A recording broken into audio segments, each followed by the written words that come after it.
أشرف الأنبياء والمرسلين وعلى آله وعزته وأهل بيته الطيبين الطاهرين المعصومين. أما بعد، فقد قال الله تعالى وتباركه في محكم كتابه المبين قوله الحق: بسم الله الرحمن الرحيم. أم يحسدون الناس على ما آتاهم الله من فضله فقد آتينا آل إبراهيم الكتاب والحكمة وآتيناهم ملكا عظيما. صلوات.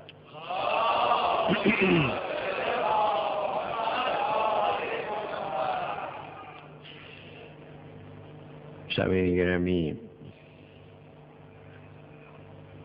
عداوت آل محمد کے حوالے سے گفتگو کرتے ہوئے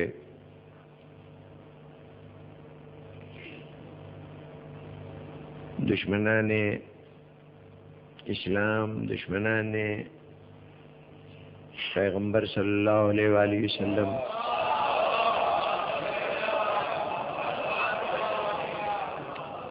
اور دشمنان آل پیغمبر کے طرز عمل، طرز فکر اور تاریخی پس منظر پر گفتگو کرتے کرتے سلسلہ کلام اب اس منزل پہ پہنچا ہے کہ جہاں ہم یہ دیکھ رہے ہیں کہ عداوت رکھنے والوں کے سامنے کیا کیا منصوبے ہیں اور محافظین اسلام کے پاس ان منصوبوں کو رد کرنے کے لیے کیا حکمت عملی ہے۔ اس سلسلے میں کل کی گفتگو میں عرض کیا گیا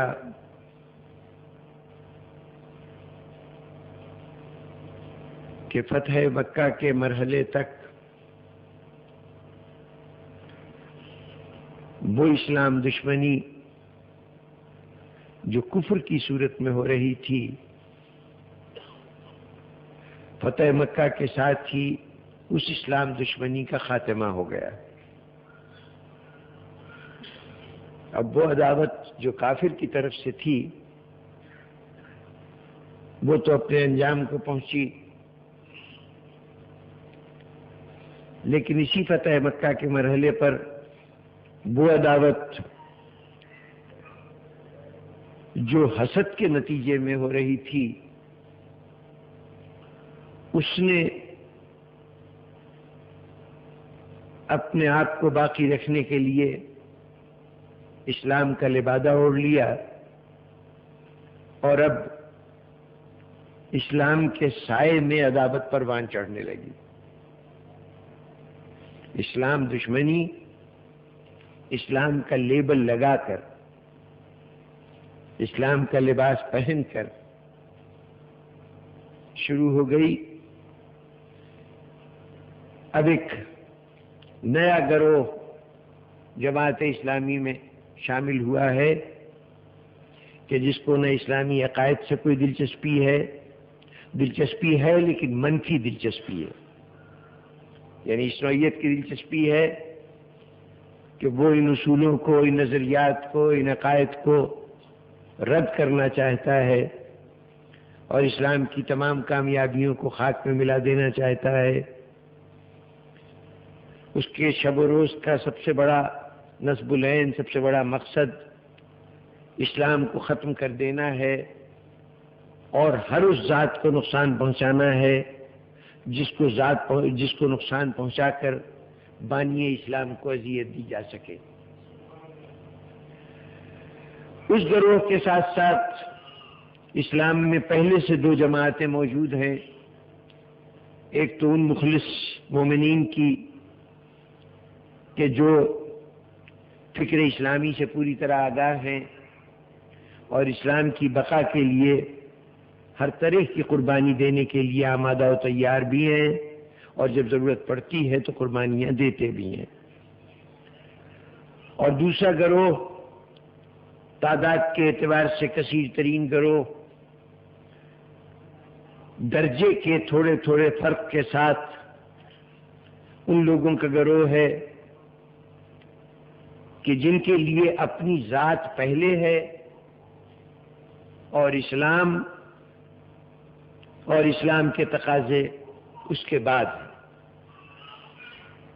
جب تک اسلام کا تحفظ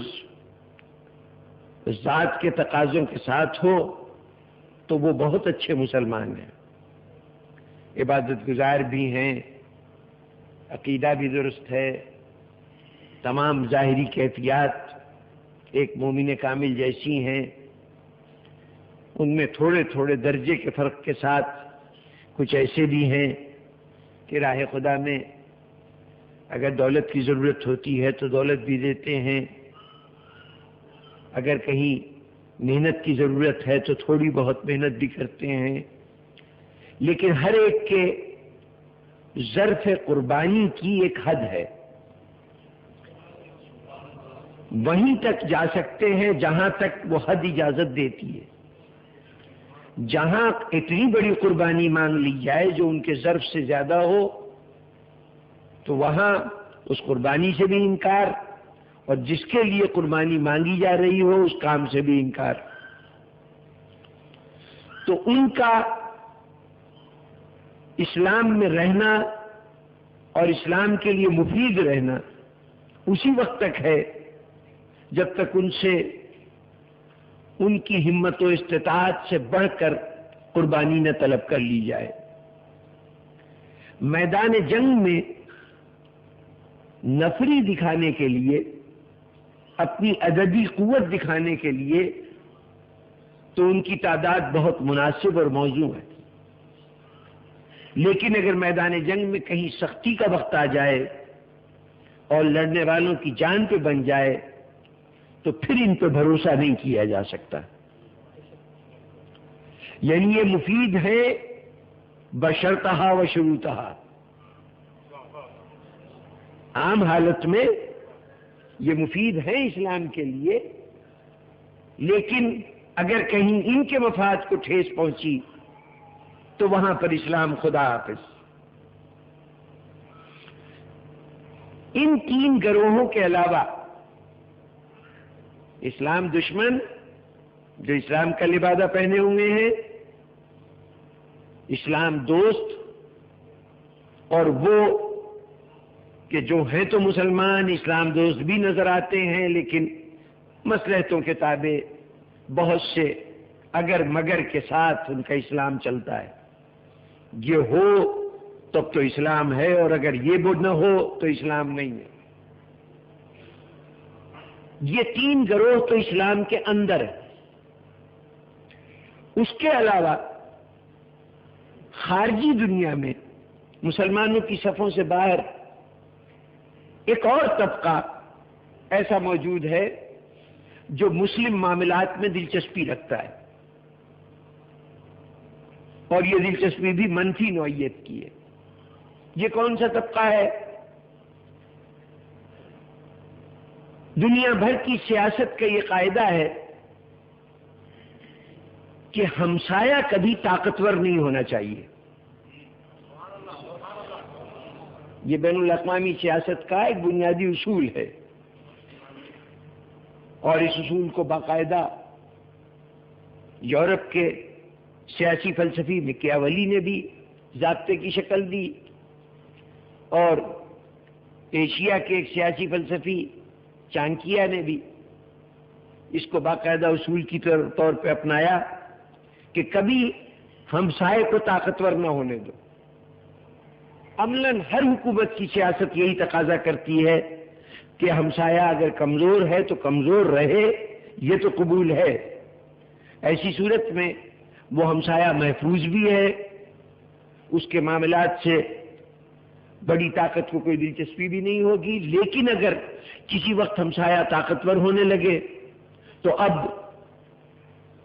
جو قریب کی طاقتور ریاستیں ہیں ان کی نیندیں حرام ہونے لگتی ہیں. ماضی میں بھی یہی اصول تھا، آج بھی یہی اصول ہے. اب صورت یہ ہے کہ اسلام سے پہلے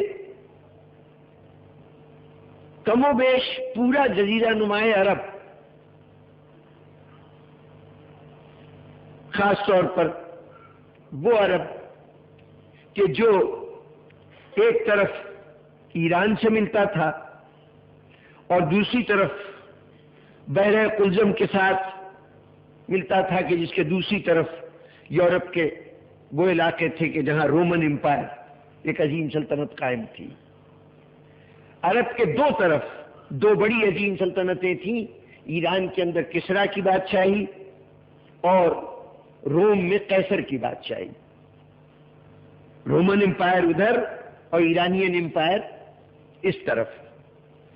یہ دو بڑی سلطنتیں گھیرے ہوئی تھیں جزیرہ نمائے عرب کو، اور جزیرہ نمائے عرب کی کیفیت یہ تھی کہ یہاں سرے سے بادشاہت کا تصور ہی نہیں تھا، بلکہ یوں کہیے کہ یہاں مرکزی حکومت کا کوئی تصور نہیں تھا. قبائل تھے، وہ قبائل اپنے داخلی قانون رکھتے تھے اور ان قانونوں پر بڑی سختی سے عمل ہوا کرتا تھا. اپنا نظم و نسق، اپنا نظام اس قبائلی ضابطے کے تحت چلاتے تھے. یہ تمام قبائل ایک بڑے ڈھیلے ڈھالے سے نظام میں ایک دوسرے سے بھی نکھی ہوتے تھے. کچھ یوں سمجھ لیجیے کہ بین القبائلی قوانین تھے کہ جن کا لحاظ کیا جاتا تھا کہ اگر ایک قبیلے کے اندر کا کوئی شخص دوسرے قبیلے میں پہنچ جاتا ہے تو اب اس قبیلے کے ساتھ دوسرے قبیلے کا جو بھی رویہ ہوگا وہ پورے اس قبیلے کے ساتھ رویے کے مترادف ہوگا جس کا یہ نمائندہ ہے.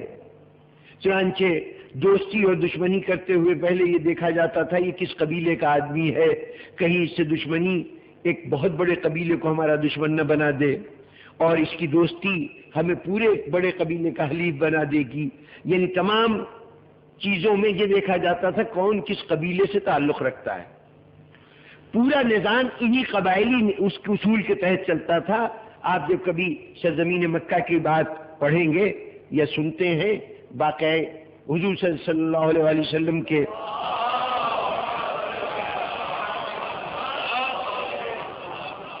آپ کے ظہور کے وقت، اعلان نبوت کے وقت، کوئی شخص ایسا نہیں ہے کہ جسے کہا جائے کہ یہ مکے کا والی تھا، مکے کا گورنر تھا یا مکے کا بادشاہ تھا.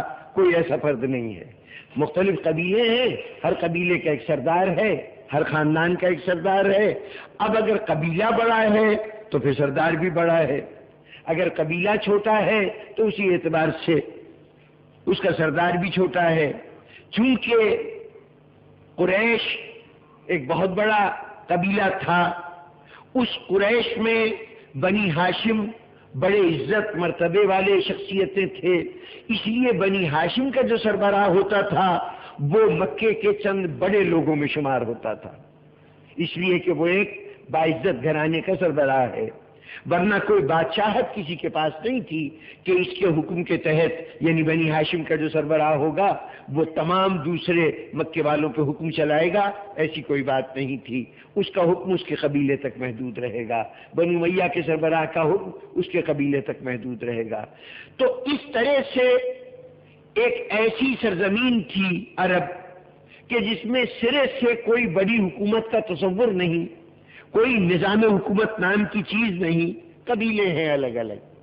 چنانچہ ایسی صورت میں ادھر روم والوں کو بھی عرب سے کوئی اندیشہ نہیں ہے، ادھر ایران والوں کو بھی عرب سے کوئی پریشانی نہیں ہے.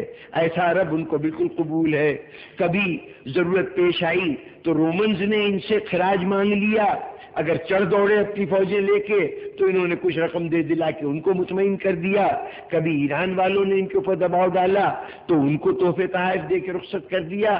بس اس طریقے سے ان کی زندگی گزر رہی ہے اور وہ مملکتیں بھی ان کی اس کیفیت کو قبول کر رہی ہیں.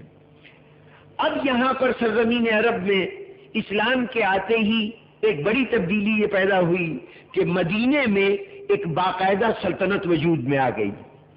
جیسے جیسے یہ سلطنت پھیلتی گئی ویسے ویسے یہ جو ارد گرد کے حکمران تھے ان کو تشویش ہونے لگی کہ اب تو عرب ایک منظم طاقت کے طور پر ابھر رہا ہے. اب ایک باقاعدہ حکومت بنتی جا رہی ہے۔ چنانچہ اب ان کے ذہنوں میں ایک کھٹک پیدا ہونے لگی، نگاہیں ادھر متوجہ ہو گئیں، کیا ہو رہا ہے، کیا کیفیات ہیں۔ اسی اثنا میں مدینے کے حکمران کی طرف سے، یہ پیغمبر اسلام کی طرف سے ان حکمرانوں کے نام اسلام کی دعوت کے خطوط گئے، تو اب یہ چونکے کہ یہ اتنی بڑی سلطنت ہو گئی ہے کہ ہم جو اتنی بڑی بڑی سلطنتوں کے مالک ہیں ان سے براہ راست ان کا حکمران کلام کرے، براہ راست ہمیں پیغام دے۔ یہ بات ایران والوں نے اپنے طور پر رد عمل کا اظہار کیا، روم والوں نے اپنے طور پر رد عمل کا اظہار کیا، لیکن یہ رد عمل تمام تر ایک طرح سے اس بات کی نشاندہی کر رہا تھا کہ انہیں محسوس ہو رہا ہے کہ عرب اب ہمارے لیے خطرہ بننے جا رہا ہے۔ اس لیے پوری کوشش ہے کہ اس عرب کے اس بڑھتے ہوئے اقتدار کو کم کیا جائے۔ چنانچہ اسی سلسلے میں اسلام میں ایک لڑائی عہد رسالت میں سن 7 ہجری میں ہوئی تھی، جنگ موتا کے نام سے، کہ جنگ موتا سرزمین شام پر، جہاں پر رومن امپائر کی سلطنت تھی، شام کا علاقہ رومن حکومت نے اپنے علاقے میں رکھ رکھا تھا، عیسائی تسلط میں تھا، تو شام کی سرحدوں پر آج بھی وہ جگہ موجود ہے کہ جہاں جنگ موتا ہوئی تھی، جس میں حضرت جعفر طیار، حضرت عبداللہ ابن رواحہ، حضرت زید ابن حارثہ، 3 جرنیل اسلام کے یکے بعد دیگرے شہید ہوئے تھے۔ تو جنگ موتا کا واقعہ پہلی چکر تھی جو رومنس کے ساتھ ہوئی تھی۔ اس کے بعد حضور نے اپنے زندگی کے آخری ایام میں زید ابن حارثہ جو جنگ موتا میں شہید ہوئے تھے، ان کے بیٹے اسامہ ابن زید کو باقاعدہ ایک لشکر دے کر اس بات کو متعین کیا تھا کہ وہ اپنے باپ کی شہادت کا انتقام لینے کے لیے شام کی طرف روانہ ہو جائیں۔ اور اس سے پہلے حضور خود ایک فوج کو ترتیب دے کر غزوہ تبوک کے طور پر روانہ ہوئے تھے اور تبوک کے مقام تک گئے تھے، لیکن اس میں کوئی جنگ نہیں ہوئی تھی، رومن فوجیں مقابلے میں نہیں آئی تھیں، اور اس غزوے میں بغیر جنگ کیے حضور واپس آئے تھے۔ یہ واحد غزوہ ہے کہ جس میں جناب امیر شریک نہیں ہے۔ جناب علی ابن ابی طالب اس غزوے میں شریک نہیں ہوئے تھے۔ جناب علی کو جناب رسالت مآب مدینے میں اپنا نائب و جانشین بنا کر غزوے کے لیے روانہ ہو گئے تھے، اور یہ عجیب اتفاق ہے کہ یہ واحد غزوہ ہے کہ جس میں جنگ کیے بغیر مسلمان واپس آ گئے تھے۔ ایسا لگتا ہے کہ اسلام کو علی کی تلوار کے علاوہ اور کسی کی تلوار راس آتی ہی نہیں تھی۔ تو بہرطور وہ ایک مرحلہ تھا کہ جہاں رومنس کو بھی احساس ہو رہا ہے کہ اب مسلمان ایک طاقت بن رہے ہیں، تو اب یہ جو بیرونی قوتیں تھیں، اب انہوں نے یہ بھی پوری طرح سے محتاط ہیں کہ عرب ایک مسلم طاقت بنتے جا رہے ہیں۔ اب گویا 4 فریق ہو گئے، 3 مسلمانوں کے اندر اور ایک وہ جو مسلمانوں سے باہر ہیں۔ اب ذرا تیزی سے یہ دیکھ لیجئے کہ ان لوگوں کے لیے ہر فریق کے جگہ پہ کھڑے ہو کے سوچئے کہ اس کے لیے بہترین لائحہ عمل کیا ہوگا اور اس کا مقصد کیا ہونا چاہیے۔ وہ لوگ کہ جو دشمنان اسلام ہیں اور اسلام کی صفوں میں شامل ہیں، ان کے پیش نظر بنیادی مقصد تو یہی ہے کہ اسلام کو نقصان پہنچایا جائے، تو ان کی تمام تر حکمت عملی یہ ہوگی کہ وہ جانتے ہیں کہ اسلام کی بقا، اسلام کا فروغ، اس کا انحصار ہے ان چند لوگوں پر جو اسلام سے حقیقی محبت رکھتے ہیں، جو اسلام کے حقیقی ہمدرد ہیں۔ وہ جانتے ہیں کہ یہ دنیا داروں کا گروہ، یہ بھیڑوں کا گروہ ہے، اس کی گلہ بانی اگر کوئی چابک دستی سے کرے گا اور ان کے مفادات کو تسکین پہنچانے کے کچھ وسائل فراہم کر دے گا تو یہ بآسانی ادھر سے ٹوٹ کر کسی اور طرف جا کے مل سکتے ہیں۔ تو ان سے تو انہیں کوئی اندیشہ نہیں ہے۔ ان کو اسلام دشمنوں کو اگر اندیشہ ہے تو ان اسلام دوستوں سے کہ جن کا وجود اسلام کی تقویت، اسلام کی طاقت اور اسلام کی بقا کا ضامن ہے۔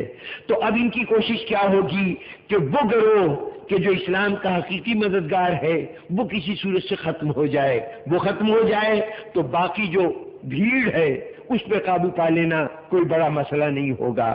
اس کے لیے بہترین صورت ان کے نقطہ نظر سے بہترین سیاست یہ ہوگی کہ یہ جو عوام کا گروہ ہے اس کو کسی صورت سے ٹکرا دیا جائے، ان چند لوگوں کے ساتھ چند ہستیوں کے ساتھ کہ جو اسلام دوست ہیں، اس کے نتیجے میں جب یہ ہجوم ان سے ٹکرائے گا تو وہ اپنے وجود کو قائم نہیں رکھ سکیں گے، ان کا وجود ختم ہو جائے گا، تو اس کے بعد ان کو منمانی کرنے کا سنہرا موقع مل جائے گا اور یہ اسلام کو جیسے چاہیں گے نقصان پہنچا سکیں گے۔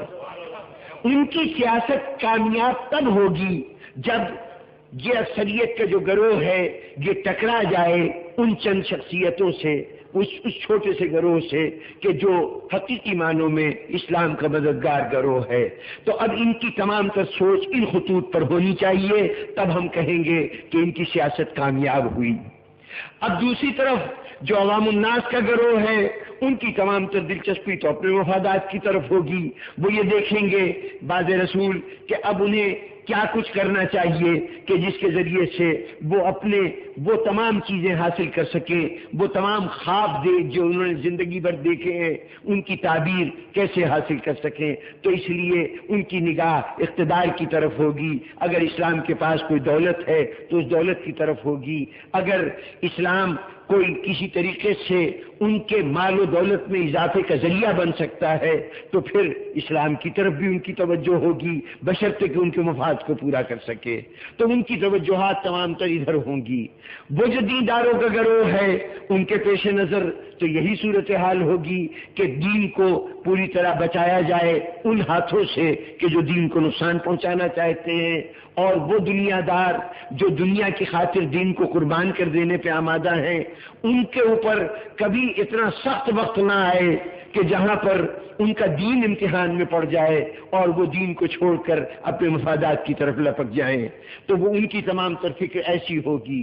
اور وہ جو بیرونی خطرہ ہے اس کی فکر ان کو ان تینوں گروہوں سے کوئی دلچسپی نہیں ہے کہ مسلمان کس کس گروہ میں بٹے ہوئے ہیں، ان کے تو تمام تر تصور یہ ہے کہ مجموعی طور پر یہ اسلام اور اسلام کے نام لیوا ختم کر دیے جائیں اور یہ حکومت توڑ دی جائے۔ انہیں اس سے کیا غرض کہ یہ آپس میں کس کس ان میں طبقے کون کون سے ہیں، یا ان میں سے کن سے ٹکرانا چاہیے اور کس سے نہیں ٹکرانا چاہیے۔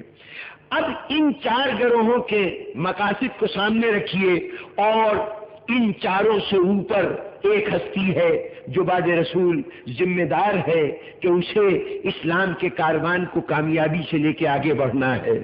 بظاہر اس کے پاس اقتدار نہیں ہے، بظاہر وہ سلطنت سے وابستہ نہیں ہے، لیکن وہ جس مقام اور منصب پہ فائز ہے وہاں وہ اپنے حکم کو نافذ کرنے کے لیے محتاج نہیں ہے کہ سلطنت ہو تبھی وہ حکم نافذ کرے۔ جناب والا، یہ وہ شخصیت ہے جس کو اللہ نے کتاب بھی دی ہے، ملک عظیم بھی دیا ہے، اس کے ساتھ ساتھ حکمت بھی دی ہے۔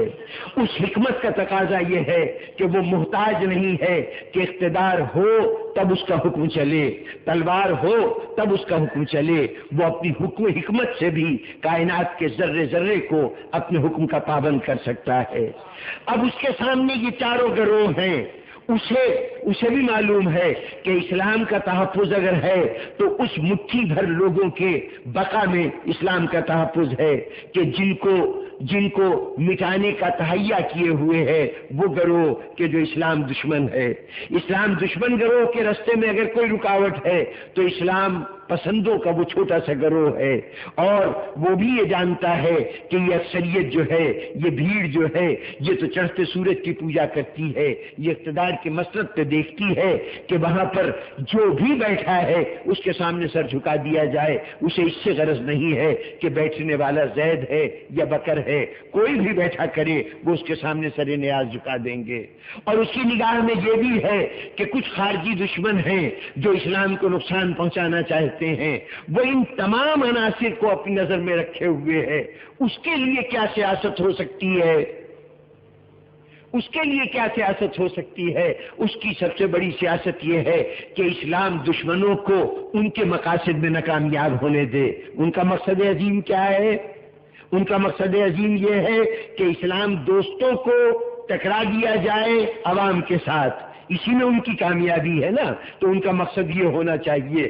ہمیں نہیں معلوم کہ ان کی عقل کس حد تک تھی، لیکن جتنا ہم سمجھتے ہیں کہ عقل و شعور کا اگر تھوڑا سا بھی مادہ ہوا تو ان کا مفاد اس میں ہے کہ کسی صورت سے مسلمانوں کے وہ دو گروہ کہ جو ذرا کمزور مسلمان ہیں وہ حقیقی اور طاقتور مسلمانوں سے ٹکرا جائیں، نتیجتاً حقیقی مسلمان ختم ہو جائیں گے، اور ان کمزور مسلمانوں کی کمزوری اس حد تک ہے کہ آج جو ادھر ہیں کل ان کو توڑ کر ادھر بھی لیا جا سکتا ہے، تو ان کو گمراہ کرنا کوئی بڑا مسئلہ نہیں ہوگا، اس لیے وہ اپنے اصل خطرے کو دور کرنا چاہتے ہیں۔ تو ان کا نشانہ تو اسلام دوست ہیں، تو وہ جو اسلام کا نگران ہے، جو اسلام کا محافظ ہے، اس کا پہلا کام یہ ہوگا کہ وہ ان چند اسلام دوستوں کو بچا لے جن کا وجود اتنا قیمتی ہے کہ جب جب اسلام کو ضرورت پیش آئے گی ان کا ایک ایک فرد کئی کئی فوجوں کے کیے ہوئے کام کو رد کرنے کی صلاحیت رکھتا ہے۔ ان کا فریضہ یہ ہوگا کہ جو ان کے راہ میں رکاوٹیں پیدا کی گئی ہیں، جو اسلام کے تباہ کرنے کے انتظامات کیے گئے ہیں، ان کو یہ رد کریں۔ اس کام کے لیے ان کو بچا کے رکھا جانا چاہیے۔ دوسری طرف ان کی سیاست کا یہ بھی تقاضا ہوگا، وہ جو اسلام کے مجموعی نظام کا نگران ہے اس کی سیاست کا تقاضا یہ بھی ہوگا کہ یہ جو عوام الناس ہیں، یہ جو لوگوں کی بھیڑ ہے، یہ ان کے مفادات کو کسی صورت سے اسلام کے ساتھ وابستہ کر دیا جائے کہ اگر تم اپنے مفاد حاصل کرنا چاہتے ہو تو خود بھی مسلمان رہنا اور اسلام کے نام کو بھی اوپر رکھنا، اگر اسلام کو تم نے پس پش ڈال دیا تو پھر تمہیں کوئی مفاد نہیں ملے گا، کوئی فائدہ نہیں ملے گا۔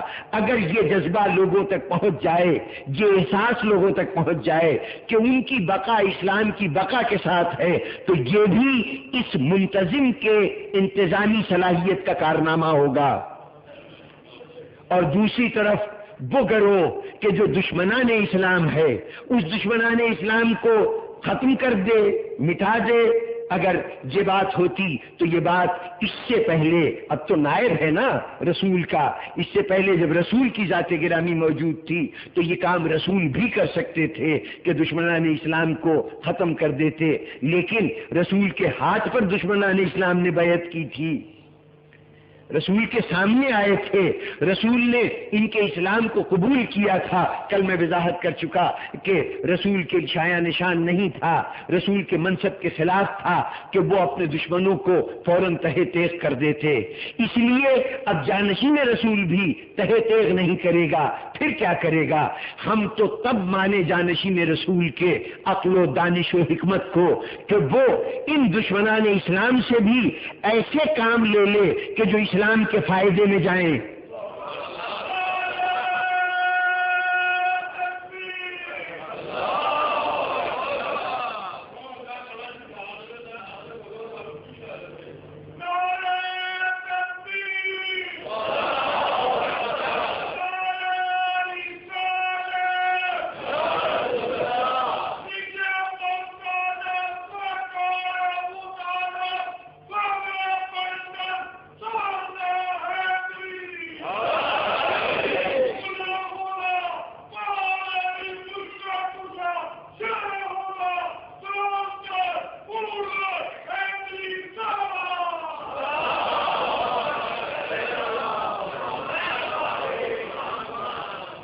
جناب والا، ابتدائے اسلام کی یہ سیاسی گتھیاں ہیں، ان کو سلجھانے کے لیے کم از کم چاہے ویسے سیاست سے آپ کو دلچسپی نہ ہو، لیکن بہرطور ان چیزوں کو ان کے صحیح پس منظر میں دیکھیے گا تو پھر آپ کو منظر پوری طرح واضح نظر آئے گا، اور پھر آپ سمجھیں گے کہ کسی نے کتنا بڑا کارنامہ سر انجام دیا اور کون کس بری طرح ناکام ہوا۔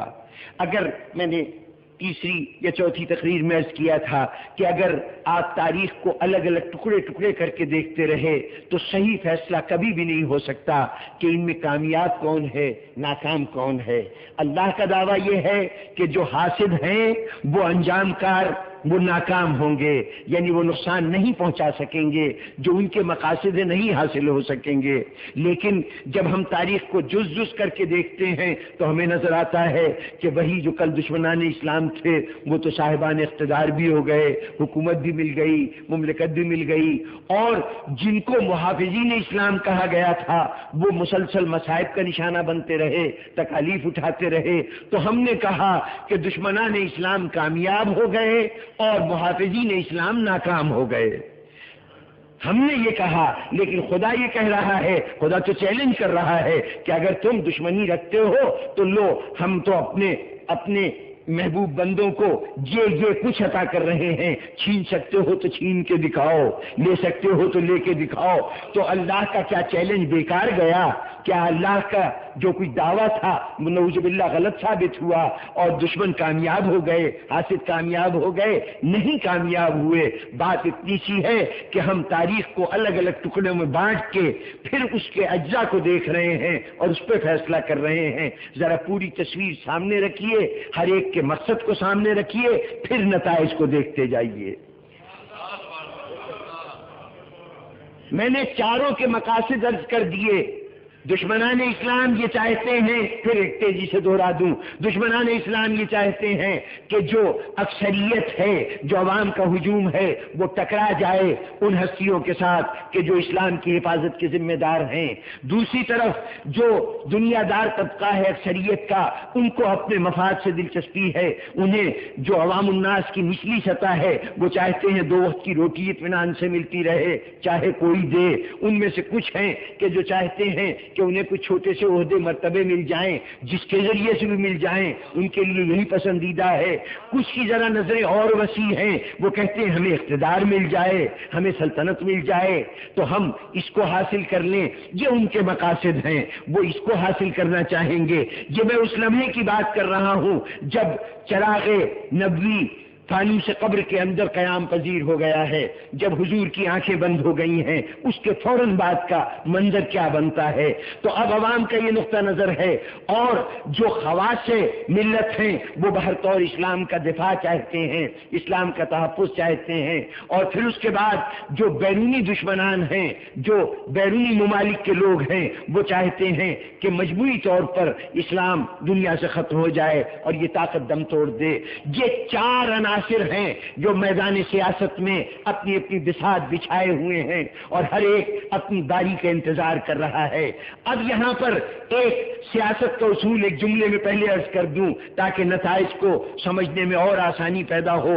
دیکھیے، مسئلے کے دو حل ہوتے ہیں، آج کل بھی یہ لفظ اکثر استعمال ہوتے ہیں۔ ایک حل فوجی حل ہے مسئلے کا اور ایک حل سیاسی حل ہے مسئلے کا۔ فرق کیا ہے فوجی حل میں اور سیاسی حل میں؟ فوجی حل وہ ہوتا ہے کہ جہاں مسئلے کو حل کرنے کے لیے مسئلے سے بڑی طاقت استعمال کی جائے اور پھر مسئلہ حل ہو۔ اصل مسئلے سے بڑی طاقت صرف کی جائے، نتیجتاً مسئلہ دم توڑ دے گا۔ پوری قوت استعمال کر لی جائے جو مسئلے کو ختم کر دے، ایسے حل کو فوجی حل کہتے ہیں۔ اور سیاسی حل کیا ہوتا ہے کہ مسئلہ بڑا ہو اور بہت معمولی سی طاقت استعمال کی جائے اور مسئلہ حل ہو جائے۔ جہاں کم طاقت استعمال کر کے بڑے مسئلے حل ہو جائیں، کم طاقت اتنی کم کہ محض چند جملوں کی بات چیت، یہی تو کہا جاتا ہے نا کہ سیاست میں مذاکرات کیے جاتے ہیں۔ مذاکرات میں کیا ہو رہا ہے؟ نہ مال لگ رہا ہے، نہ اسلحہ صرف ہو رہا ہے، نہ دولت لگ رہی ہے، فقط چند الفاظ خرچ ہو رہے ہیں۔ اگر ان الفاظ سے کسی قوم کی دولت بچ جائے، کسی قوم کی طاقت بچ جائے، تو پھر اس کا مطلب یہ ہوا کہ چند لفظوں نے ایک بڑی طاقت کو بچا لیا، کم قوت نے بڑی قوت کو حاصل کر لیا۔ تو یہ سیاسی حل ہے۔ بس یہ پیش نظر رکھیے کہ ہمیں دیکھنا یہ ہے کہ یہ جو سیاسی جنگ ہو رہی ہے، جس میں چار افراد اس کھیل میں شریک ہیں، اس سیاست کے کھیل میں، ہمیں یہ دیکھنا ہے کہ کس نے اپنا مقصد حاصل کیا اور کتنی طاقت صرف کر کے حاصل کیا۔ اور اسی سے فیصلہ ہوگا کون کامیاب ہے کون ناکام۔ اب جناب بساط بچھی ہوئی ہے، چاروں کھلاڑی اپنی اپنی جگہ پہ ہیں۔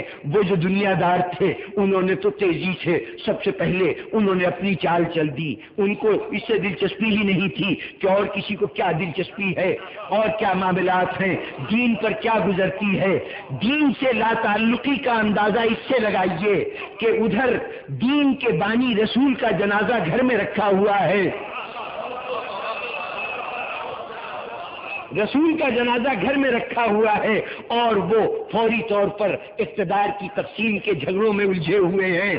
سلطنت تمہیں نہیں ہمیں ملنی چاہیے، تم نہیں ہم اس کا حق رکھتے ہیں، جتنی جلدی ہو سکے اقتدار پہ قبضہ کر لیا جائے۔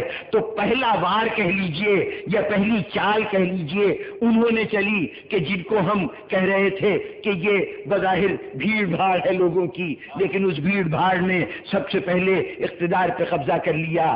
دیندار دفن رسول میں مشغول رہے، دشمنان اسلام اس وقت مکے کے اندر مقیم تھے، مدینے میں نہیں تھے۔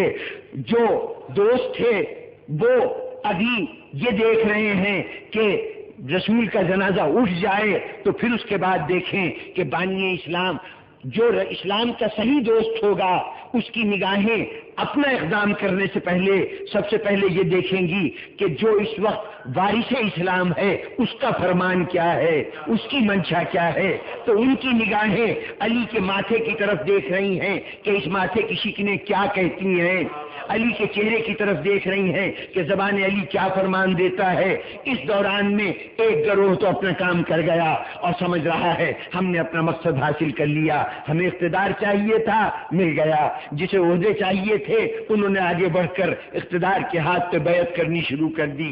اچھا بیعت کے سلسلے میں تمہیں صلے میں ہم تمہیں اپنے ہاں منصب بھی دیتے ہیں، اپنے ہاں عہدے بھی دیتے ہیں۔ اس طرح سے عہدوں کی تقسیم شروع ہو گئی۔ وہ گروہ تو مطمئن ہو گیا۔ اب اس کے بعد کون چال چلے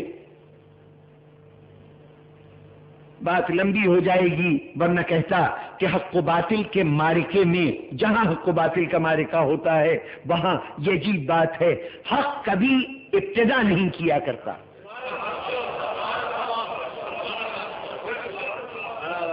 کاش میں اس جملے کی پوری وضاحت کر سکتا کہ حق کبھی تصادم کی ابتدا نہیں کرتا، حق ہمیشہ باطل کو موقع دیتا ہے کہ وہ تصادم کا آغاز کرے۔ اور ایک دوسرا بھی اصول عرض کر دوں، کبھی غور کیجئے گا، یوں سمجھیے کہ یہ فوڈ فار تھاٹ دے رہا ہوں۔ حق و باطل کے معرکے میں حق ابتدا نہیں کرتا، اور دوسری بات یہ کہ حق و باطل کے معرکے کو کبھی اپنے اسلحے سے نہیں جیتتا، اپنا اسلحہ استعمال ہی نہیں کرتا حق۔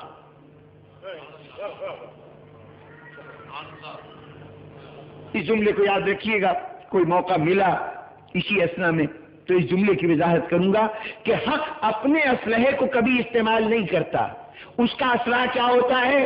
وہ انتظار کرتا ہے کہ باطل پہلے وار کرے، جیسے ہی باطل وار کرتا ہے حق کا کام صرف اتنا ہے کہ باطل کے اسلحے کو باطل ہی کی طرف پلٹا دیتا ہے۔ تمام حق و باطل کی جنگ کسی اصول کے تحت لڑی گئی ہے، ابتدا نہیں ہوگی، اور تم ابتدا کرو گے تو ہم اپنا اسلحہ نہیں لے کے آئیں گے کہ کہا جائے کہ حق کے پاس طاقت زیادہ تھی اس لیے باطل پہ کامیاب ہو گیا، نہیں، طاقت بیچ میں ہم لاتے ہی نہیں، تم جو طاقت دل چاہے لے کے آؤ، وہی طاقت پلٹ کر تمہارے تباہی کا سامان بن جائے گی۔ اس جملے کی تفصیل انشاءاللہ پھر کبھی، ابھی تو صرف اتنا عرض کر دوں کہ اب میدان سیاست بچھا ہوا ہے، بساط سیاست بچھی ہوئی ہے، اور اب اس میں ایک فریق تو اپنا کھیل کھیل گیا، اب باقی 3 فریق ہیں، انہیں اپنا کام کرنا ہے۔ تو اب اس موقع پر ابتدا کون کرے؟ حق تو ابتدا نہیں کرے گا، تصادم کا معاملہ ہے نا، حق ابتدا نہیں کرے گا، چنانچہ باطل نے ابتدا کی۔ ابو سفیان جو حضور کے انتقال کے وقت مکے کے اندر تھا، اسے خبر ملی کہ مدینے میں تو سب کچھ ہو گیا رسول کا انتقال ہو گیا، وہ دفن بھی ہو گئے، اور ادھر کچھ لوگوں نے حکومت بھی بنا لی، تو اب فوراً یہ بہت بڑا سیاستدان تھا، بہت بڑا دانشور سمجھا جاتا تھا میدان سیاست کا. اس سے پہلے اسلام کے خلاف عربوں کو جمع کرنے کے جتنے واقعات ہوئے ہیں ان واقعات کا مرکزی کردار یہی تھا. بدر کی لڑائی اس کی تحریک پر ہی شروع ہوئی تھی، یہ شامل تو نہیں ہوا تھا لیکن اس کی تحریک پر شروع ہوئی تھی. احد کی لڑائی میں تو یہ قائد بن کے آیا تھا.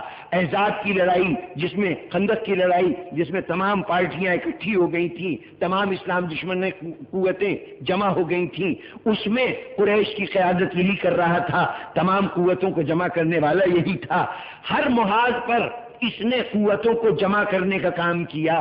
بہت بڑا سیاستدان تھا. اس نے کہا اتنا بڑا سیاسی فیصلہ ہو گیا اور میں بے خبر بیٹھا ہوا ہوں، میرا تو بیچ میں دخل ہی نہیں رہا. اس نے سوچا کہ اب میرا وہ وقت ہے کہ کوئی صورت ایسی پیدا ہو جائے کہ وہ اسلام دوست ٹکرا جائیں ان عوام کے ساتھ. تو کیا کیا جائے؟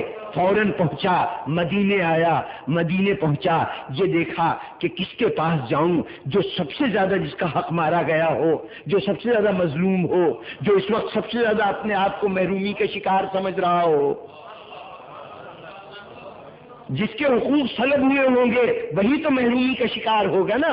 اور محرومی کا شکار انسان ہمدردی کا متوقع ہوتا ہے، مدد کا آرزومند ہوتا ہے. اس نے پورے مجمع پہ نظر ڈالی، دیکھا ایک علی ابن ابی طالب ہیں جس کی خلافت کا اہتمام تو رسول اتنے زور شور سے کر کے گئے تھے، آج علی سے زیادہ محروم کوئی نہیں. چنانچہ پہنچا علی ابن ابی طالب کے پاس کہ اب علی کسی اس آرزو میں ہوں گے کہ دنیا ان کے ساتھ ہمدردی کرے، دنیا ان کی مدد کرے، بس اس کمزوری سے فائدہ اٹھاؤں. یہ میں اس کے انداز میں، یہ اس کے تصور کو پیش کر رہا ہوں. یہ وہ سمجھ رہا ہے کہ علی اس وقت محروم ہیں، ان کا حق چھینا گیا ہے، ان کو ذرا سے بھی سہارا دیا تو پھر جدھر چاہیں گے ہم علی کو لے کے چلیں گے. بڑے اعتماد سے گیا اور جا کے مخاطب ہوا، یا علی تم نے یہ دیکھا کہ یہ تخت اقتدار اور اس کے اوپر مکے کے بازاروں میں کپڑا بیچنے والے قبضہ کر کے بیٹھ جائیں اور علی تم محروم رہ جاؤ. تمہارے جیسے اہل فرد ہوتے ہوئے تاریخ کے جملے ہیں، میں نے اپنی طرف سے کچھ نہیں کہا. یہ کہا گیا کہ ایسے لوگ کہاں سے آ گئے کہ یہ اقتدار پہ قبضہ کر لیں. علی یہ حق تمہارا ہے، ایک مرتبہ اشارہ کر کے دیکھو. ذرا دیکھیے علی محروم، علی اپنے حق سے محروم کیا گیا ہے نا، اقتدار سے محروم کیا گیا ہے. اسے عرب کا سب سے بڑا سیاستدان جو عملی طور پر لوگوں کو جمع کرنے کی صلاحیتوں کا مظاہرہ کر چکا ہے، وہ علی سے کہہ رہا ہے علی تم ایک مرتبہ اشارہ کرو تو میں مدینے کی گلیوں کو سواروں سے اور پیدلوں سے بھر دوں گا. یہ کوئی کسی ایک فریق کے جملے نہیں ہیں، کسی ایک کی تاریخ نہیں ہے، یہ مسلمہ تاریخ کے جملے بیان کر رہا ہوں. میں ذمہ دار ہوں اس کے ایک ایک لفظ کا کہ یہ تمام باتیں آ کے ابو سفیان نے کہیں یا علی یہ کون ہوتے ہیں حکومت کرنے والے، تم اشارہ کرو تم سے بڑا حقدار کون ہوگا، ایک ذرا سے اشارہ کرو، میں مدینے کی گلیوں کو سواروں سے اور پیدلوں سے بھر دوں گا. یقیناً اس کے قول میں وزن تھا، اس لیے کہ مدینے والوں کے خلاف وہ پہلے سواروں اور پیدلوں کے ہجوم جمع کرتا رہا تھا، اس کی یہ صلاحیت جانی پہچانی تھی. لیکن اب علی نے کیا کیا؟ علی نے ایک مرتبہ سر سے پیر تک دیکھا اور اس کے بعد بس ایک جملہ کہا، ابو سفیان تو کب سے اسلام کا ہمدرد ہو گیا؟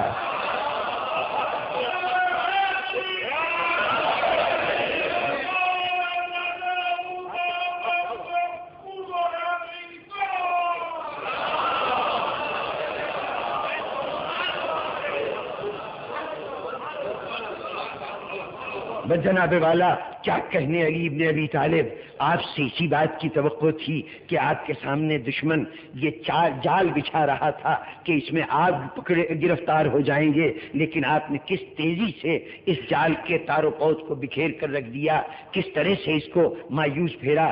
کیا کہنے آپ کی سیاست کے؟ علی کہیں گے اسے تم میری سیاست سمجھتے ہو؟ یہ سیاست نہیں ہے، یہ نقطۂ آغاز ہے میری سیاست کا، یہ ابتدا ہے اس عمل کی جو مجھے کرنا ہے. کیا ہوا؟ علی ابن ابی طالب نے یہ جواب تو اس کو دیا تھا، یہ جواب اس کو دیا تھا، یہ جواب صرف اس کو نہیں تھا، یہ پیغام کچھ اور لوگوں کے لیے بھی تھا۔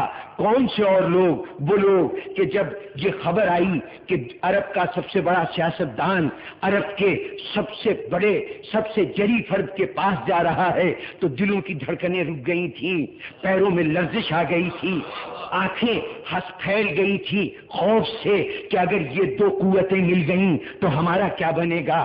ارے ہم تو وہ ہیں کہ علی کے ہاتھوں سے مارے جانے والے دشمنوں کے سامنے بھی دو گھڑی نہیں رک سکتے تھے۔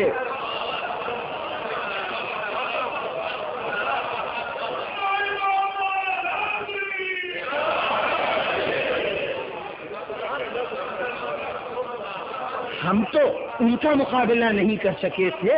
اگر علی ابو سفیان کے ساتھ مل گیا تو کیا ہوگا؟ ہمارا تو یہ سارا بنا بنایا کھیل بگڑ جائے گا، یہ سارا جو کچھ ہم نے کیا ہے خاک میں مل جائے گا۔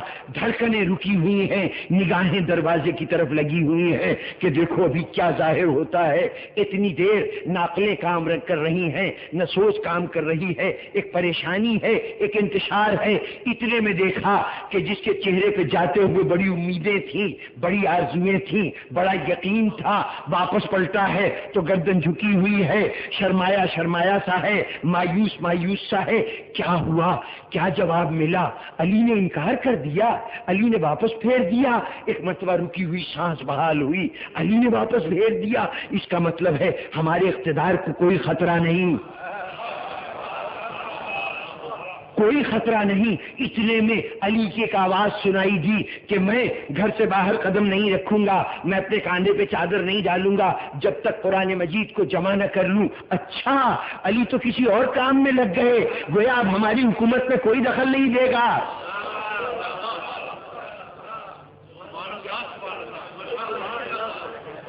علی کے خوف کی موجودگی میں کیا مجال تھی کہ کوئی تخت کے اوپر 4 دن بھی گزار سکتا؟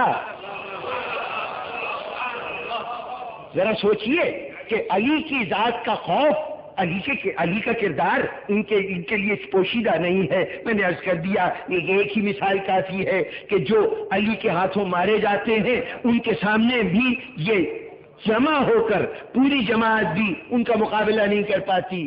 تو آج علی سے بڑھ کر ان کے لیے خطرہ کوئی نہیں ہے۔ اگر وہ سب سے بڑا خطرہ یہ کہہ دے کہ تم بے فکر ہو کے حکومت کرو، میں تو قرآن جمع کر رہا ہوں، میرا تمہارے اقتدار سے کوئی تعلق نہیں، حکومت سے کوئی دلچسپی نہیں، اچھا یہ مسئلہ تو حل ہو گیا۔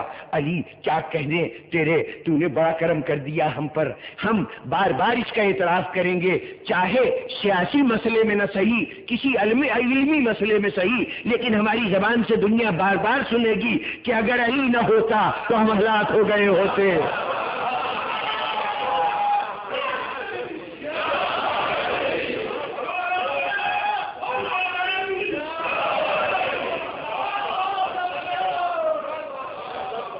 بس جناب والا ذرا تیزی سے آگے بڑھوں کہ اب یہ جو واپس پلٹا ہے تو اس میں ایک پیغام تو یہ تھا کہ جاؤ بے فکر ہو جاؤ تخت سنبھالو، حکومت سنبھالو، لیکن اس کے ساتھ ساتھ ایک اور پیغام بھی تھا جو علی کے اسی جملے کے اندر چھپا ہوا تھا، اور وہ پیغام بھی علی پہنچانا چاہتے تھے اور جہاں پہنچانا چاہتے تھے وہاں پہنچ گیا۔ وہ پیغام کیا تھا کہ دیکھو یہ سانپ جو یہاں سے چوٹ کھا کے جا رہا ہے، یہ ابو سفیان جو یہاں سے مایوس ہو کے جا رہا ہے، یہاں سے تو مایوس ہو کے گیا ہے، لیکن اتنا خیال رکھنا کہ دنیا میں کوئی دوسرا علی نہیں ہے۔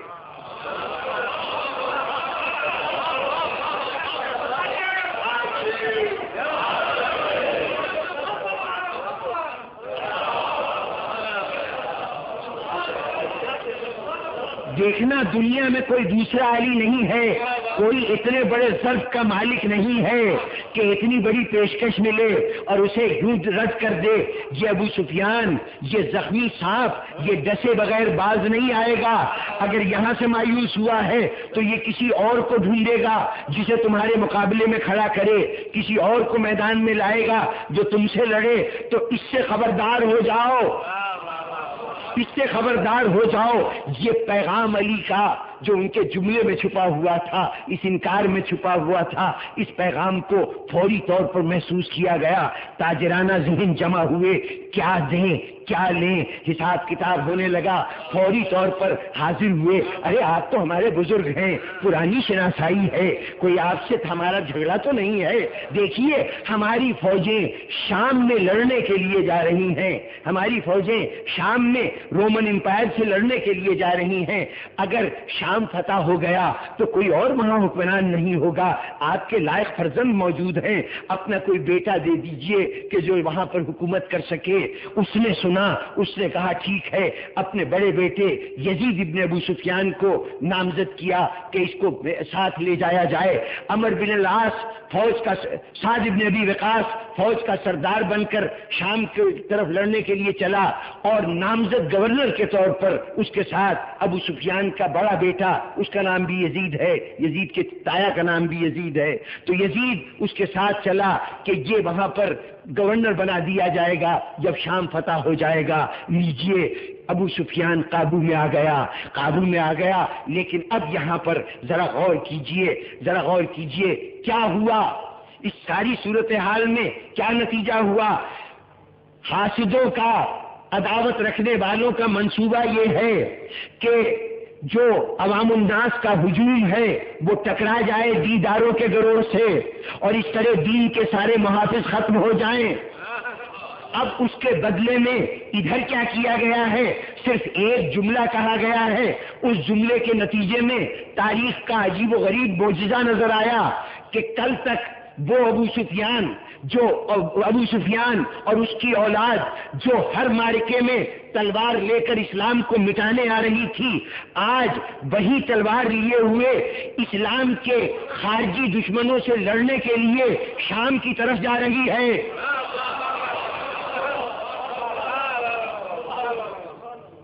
دیکھیے علی نے صرف ایک جملہ کہا، اس جملے نے کیا کیا۔ تمہیں حکومت چاہیے تو خیال رہے کہ تمہیں اسلام کے ساتھ وابستہ رہنا ہے، اگر تم نے اسلام کو نقصان پہنچا دیا تو حکومت نہیں رہے گی۔ اور اسی جملے کا نتیجہ یہ ہوا کہ اب وہ جو عوام الناس کا گروہ تھا وہ بھی، اور اس کے ساتھ جو اسلام دشمنوں کا گروہ تھا، دونوں مل کر اسلام کے تیسرے دشمن جو خارجی دشمن ہے اس سے لڑ رہے ہیں، اور وہ گروہ جو اسلام کے محافظوں کا گروہ ہے وہ علی کے زیر سایہ امن و سکون سے مدینے میں بیٹھا ہے۔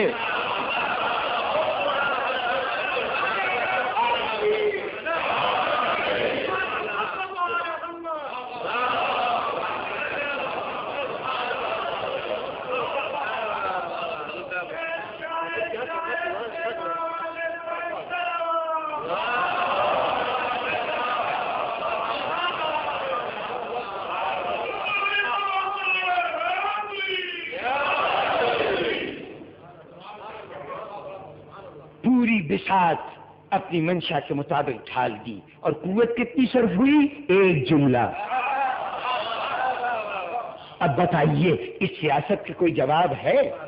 دنیا کہتی ہے علی کو سیاست نہیں آتی تھی، ذرا دیکھیے کتنی کامیاب سیاست، لیکن دل چاہتا ہے کہوں مولا یقیناً آپ نے وقتی طور پر تمام حالات کے نقشے کو بدل دیا، یقیناً آپ نے وہ جو اسلام کو تباہ کرنا چاہتے تھے انہیں کم از کم اسلام کے نام پر تلوار لے کر ان سے لڑنے کے لیے بھیج دیا جو اسلام کو نقصان پہنچانا چاہتے تھے۔ اسلام کے دو دشمنوں کو وہ چاہتا تھا کہ اسلام کے نیم دوستوں کو اس کے حقیقی دوستوں سے لڑا دے، آپ نے اسلام کے حقیقی دشمن کو دوسرے حقیقی دشمن سے ٹکرا دیا۔ یقیناً سب کچھ کیا آپ نے مولا، لیکن اس کا نتیجہ کیا ہوگا کہ جب شام میں جو اسلام جائے گا وہ تو پھر یہ لوگ لے کے جائیں گے جن کا اسلام سے کوئی تعلق نہیں، شام میں جو دین جائے گا وہ یہ لے کے جائیں گے، تو یہ لوگ تو جو اسلام پھیلائیں گے وہ تو اسلام نہیں ہوگا، اسلام کی نفی ہوگا، اسلام کا انکار ہوگا۔ تو علی کہیں گے تم دیکھتے جاؤ، یہ تو ابھی ایک چال ہے، یہ تو ابھی میری سیاست کا ایک رخ ہے، ابھی ان کو جانے دو، یہ جائیں، جو کرنا چاہتے ہیں کر لیں، ابھی ان کو اپنا عمل کرنے دو، اس کے بعد یہ تو دیکھنا میرا کام ہے کہ صحیح اسلام کس طرح سے دنیا میں پہنچے گا، صحیح اسلام سے دنیا کیسے آشنا ہوگی، انہیں جانے دو، جو چاہتے ہیں دنیا کو اسلام سکھائیں، میں فقط ایک سپاہی بھیجوں گا، صرف ایک سپاہی بھیج دوں گا جو ان کے تمام کیے کرائے پہ پانی پھیر دے گا۔ اور پھر تاریخ نے دیکھا، توقع یہ تھی کہ سپاہی اسلحے سے مسلح ہوگا، بڑا جری قداور نوجوان ہوگا، اکیلا سپاہی اتنی بڑی سلطنت کے بنائے ہوئے نظام کو پلٹنے جا رہا ہے، کتنا بڑا ہوگا۔ لیکن جب نگاہیں اٹھی تو عجیب منظر نظر آیا کہ وہ سپاہی کون تھا، کوئی مرد نہیں تھا، ایک خاتون تھی، اس کے ہاتھ میں اسلحہ نہیں تھا، ہاتھوں میں رسیاں بندھی تھیں، ہاتھ پسے گردن بندھے ہوئے تھے، سر پہ چادر نہیں تھی۔ مولا، کیا یہ نظام کو بدل دے گا؟ کیا یہ شام کے حکمرانوں کی ساری سیاستوں کا تختہ الٹ دے گا؟ کہاں، دیکھتے رہو، ابھی دیکھتے رہو، یہ بی بی کیا کیا کرتی ہے، یہ میری سپاہی ہے، میری سیاست سے آگاہ ہے۔ چنانچہ زینب داخل ہوئی۔ بزرگان محترم، ایسی سیاست دنیا نے نہیں دیکھی۔ باپ نے ایک جملہ کہہ کے نقشہ بدلا تھا، زینب نے فقط خاموش رہ کے دمشق کے بازاروں کا رنگ بدل دیا۔ دمشق میں جب یہ قافلہ داخل ہوا ہے نا، تو اب دمشق والوں کو کیا معلوم ہے کون آ رہا ہے؟ باغی تھے جنہوں نے خروج کیا تھا، بے دین تھے، دین کے دشمن تھے جنہوں نے امیر المومنین کے خلاف بغاوت کی تھی، یہی تاثر تھا نا لوگوں میں۔ تو اب تصور یہ ہے کہ جو آ رہے ہیں وہ دین سے خارج لوگ ہیں، وہ کافر لوگ ہیں، ان کا مذہب سے، عقیدے سے کوئی تعلق نہیں۔ اتنے میں ایک قافلہ داخل ہوا، اور جو قافلے پہ نظریں جانے لگی تو پہلے شہیدوں کے سروں پہ نظر پڑی، اچانک دیکھا ہر ایک کے ماتھے پر سجدوں کے نشان ہیں، پیشانیاں سجدوں کے نشان سے روشن ہیں۔ ارے ہم تو سمجھتے تھے یہ بے دین ہے، ارے یہ تو کوئی دیندار لوگ لگتے ہیں، یہ تو نمازی لوگ لگتے ہیں۔ اچانک نگاہ بڑھی اس قافلے کی طرف جو زینب کے ساتھ تھا، دیکھا ماؤں کی گود میں بچے بیٹھے ہوئے ہیں، بچے کبھی درد سے کراہتے ہیں تو زبان پہ آتا ہے با محمدہ، با محمدہ۔ ارے یہ محمد تو آواز دینے والے یہ کون ہے؟ محمد کو صدا دینے والے کون ہیں؟ اب ذہن میں سوال آتے جا رہے ہیں۔ اتنے میں اوپر سے عورتوں نے خرمے اٹھا کر بچوں پہ سے صدقہ کر کے پھینکنے شروع کیے، تو پھر ایک آواز آئی، ایک بی بی کی آواز آئی کہ لوگوں ہمیں خرمے، صدقے کے خرمے نہ دو، ہم پہ صدقہ حرام ہے، صدقہ حرام ہے۔ یہ کون ہے جن پہ صدقہ حرام ہے؟ یہ تو ہم نے سنا تھا کہ صرف رسول پہ حرام ہے، رسول کے آل پہ حرام ہے۔ یہ کون ہے جو کہہ رہے ہیں ہم پہ صدقہ حرام ہے؟ اب تو لوگوں میں تجسس پیدا ہوا، گھبراہٹ پیدا ہوئی، چلنا شروع ہوئے، ہجوم ساتھ ساتھ چلتا گیا۔ ہوتے ہوتے یزید کا دربار آیا، دربار کے باہر یہ بیویاں لے جا کے کھڑی کر دی گئیں۔ اندر یزید یہ تاثر دینے کی کوشش کر رہا ہے کہ قیدی میری نگاہ میں کوئی اہمیت نہیں رکھتے، اس لیے قیدیوں کی طرف توجہ نہیں دے رہا ہے۔ لوگ چاہتے ہیں کہ ان قیدیوں کو بولتے سنیں، ان سے سنے تو صحیح یہ کون ہے، یہ کون ہے کا سوال ہے جو ہر ذہن میں گردش کر رہا ہے۔ ہوتے ہوتے وہ مرحلہ آیا کہ لوگوں نے توجہ دلائی، یزید یہ قیدی تو نے بلائے تھے، یہ تو کھڑے کھڑے غش کھا کھا کے گرتے جا رہے ہیں، انہیں دربار میں کیوں نہیں بلاتا؟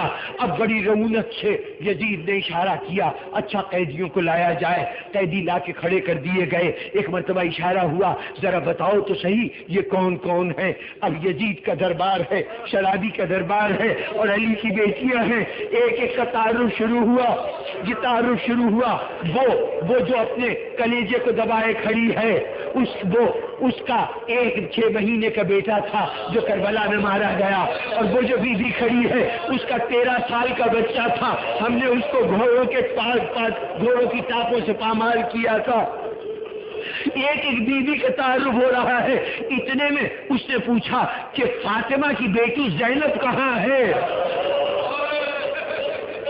فاطمہ کی بیٹی زینب کہاں ہے؟ میں اس سے کچھ بات کرنا چاہتا ہوں. اتنا جملہ کہنا تھا قبل اس کے کہ کوئی اور بولتا. ایک مرتبہ کنیز کے پیچھے کھڑی ہوئی زینب نے کنیز کو سامنے سے ہٹایا، سامنے آئی اور کہا او بے ادب، میری ماں کا نام اپنی زبان سے نہ لے،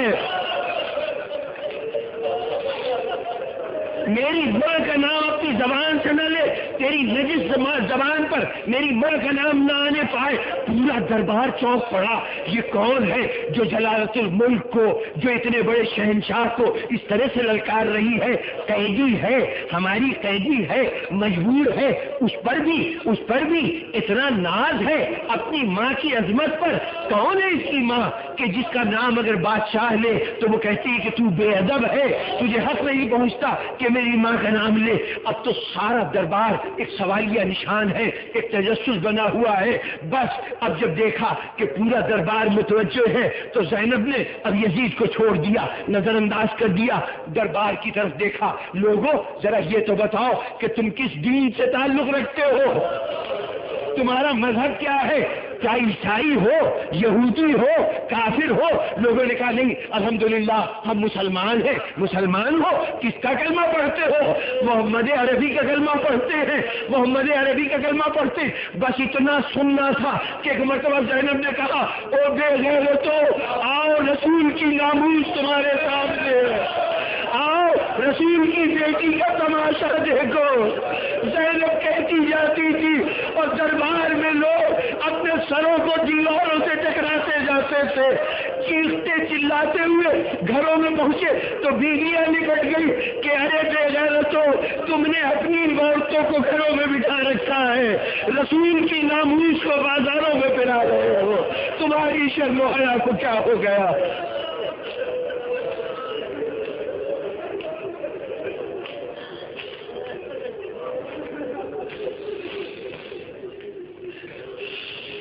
سيعلم الذين ظلموا أيّ منقلب ينقلبون. رب العالمین ہمارے اس تذکرے کو قبول فرما. یا اللہ ہمارے گناہان صغیرہ و کبیرہ کو معاف فرما. رب العالمین ہمیں رب العالمین اس بصیرت سے سرفراز فرما دے کہ جو اہل ایمان کی خصوصیت ہوتی ہے. یا اللہ ہمیں اپنے دوستوں اور دشمنوں کو پہچاننے کی توفیق عطا فرما. اور رب العالمین ہمیں اپنے خلاف ہونے والی ہر سازش کو توڑنے اور اس کا رد کرنے کی صلاحیت عطا فرما. رب العالمین ہم اپنے مسائل امن کے ذریعے سے حل کرتے رہے ہیں. ہمیں توفیق دے کہ آج بھی ہم اسی عقل و فہم کا مظاہرہ کریں کہ ہر مسئلے کو اپنی بصیرت سے حل کریں. تلوار سے مسائل کو حل کرنا ان کا کام ہوتا ہے کہ جو اپنے آپ کو دوسرے پہلوؤں سے کمزور سمجھتے ہیں. جو لوگ اپنے عقل کے اعتبار سے طاقتور ہوتے ہیں وہ مسائل کا حل تشدد سے نہیں کیا کرتے. رب العالمین ہمیں بھی انہیں ارباب بصیرت میں شمار فرما.